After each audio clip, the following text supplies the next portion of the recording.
अब वसुंधरा के आगे झुकने को तैयार हाईकमान। वसुंधरा समर्थक बड़े नेता की हुई वापसी। 7 बार के विधायक देवी सिंह 4 साल बाद फिर बीजेपी में हुए शामिल।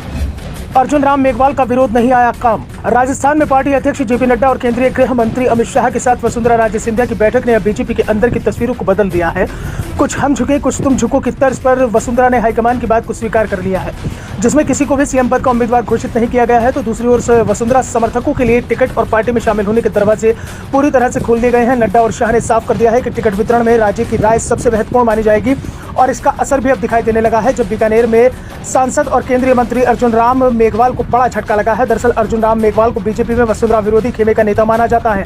उन्हें चुनाव घोषणा पत्र समिति की कमान सौंपी गई है, लेकिन मेघवाल अब वसुंधरा के आगे कमजोर पड़ते हुए दिखाई दे रहे हैं। मेघवाल के विरोध के बावजूद कोलायत से 7 बार के विधायक पूर्व मंत्री देवी सिंह भाटी की बीजेपी में वापसी हो गई है। देवी सिंह भाटी को वसुंधरा समर्थक माना जाता है और 2019 के लोकसभा चुनाव में जब बीजेपी ने अर्जुन राम मेघवाल को बीकानेर से टिकट दिया था तो भाटी ने उनका खुलकर विरोध किया था। अपनी ही पार्टी के उम्मीदवार को हराने के लिए देवी सिंह भाटी सड़क पर उतर गए थे। इसके बाद उन्हें पार्टी से निष्कासित कर दिया गया था। पिछले करीब 1 साल से वसुंधरा राजे सिंधिया भाटी की बीजेपी में वापसी की कोशिशें कर रही थी। वसुंधरा जब करीब 6 महीने पहले बीकानेर दौरे पर गई थी, जहां उन्होंने कार्यकर्ता से संवाद के नाम पर बड़ी रैली की थी और इस रैली की पूरी जिम्मेदारी देवी सिंह भाटी को सौंपी गई थी। बीजेपी के जिले के नेता इस कार्यक्रम से दूर रहे थे और रैली के मंच से ही देवी सिंह भाटी ने खुद को बीजेपी में शामिल कराने का ऐलान कर दिया था, जिसे लेकर जयपुर बीजेपी में बवाल मच गया था। हाईकमान ने देवी सिंह भाटी के बीजेपी में शामिल होने के दावे को पूरी तरह से खारिज कर दिया था और इसके लिए एक समिति बना दी थी, जिसे जिम्मेदारी सौंपी गई थी कि पार्टी में कौन सा नेता शामिल होगा वो समिति तय करेगी। और सबसे बड़ी बात, इस समिति की कमान अर्जुन राम मेघवाल को सौंप दी गई थी और मेघवाल ने देवी सिंह भाटी के बीजेपी में प्रवेश पर वेटो लगा दिया।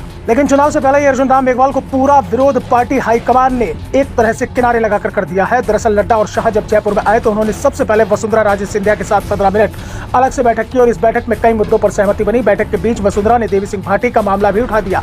दावा किया जा रहा है कि देवी सिंह को बीजेपी में शामिल करने के साथ ही वसुंधरा ने उनका टिकट भी तय करा दिया है और जब इसका असर 24 घंटे बाद ही दिखाई दे गया, जब अर्जुन राम मेघवाल को बता दिया गया कि देवी सिंह भाटी का निष्कासन रद्द कर दिया जा रहा है, उन्हें पार्टी में शामिल किया जा रहा है और यह फैसला हाईकमान के स्तर पर लिया गया है। इसके बाद जयपुर में देवी सिंह भाटी पार्टी के कार्यालय पहुंचे और बीजेपी की सदस्यता ली। सबसे बड़ी बात यह है कि पहले देवी सिंह भाटी को बीजेपी की सदस्यता दिलाने के लिए कोई तैयार नहीं हो रहा था, लेकिन जयपुर में पार्टी के मंच पर तमाम दिग्गज नेताओं के बीच देवी सिंह बीजेपी की सदस्यता ले रहे हैं और उन्हें बीजेपी की सदस्यता बीजेपी के प्रदेश अध्यक्ष सीपी जोशी ने दिलाई। जोशी ने देवी सिंह को दुपट्टा पहनाया। इस दौरान राजस्थान में चुनाव प्रभारी प्रहलाद जोशी, प्रदेश प्रभारी अरुण सिंह, नेता प्रतिपक्ष राजेंद्र राठौड़ और ज्वाइनिंग कमेटी के सदस्य वासुदेव देवनानी भी मौजूद रहे। देवी सिंह भाटी को बीजेपी में प्रवेश दिलाने का ये कार्यक्रम देर रात 10 बजे किया गया।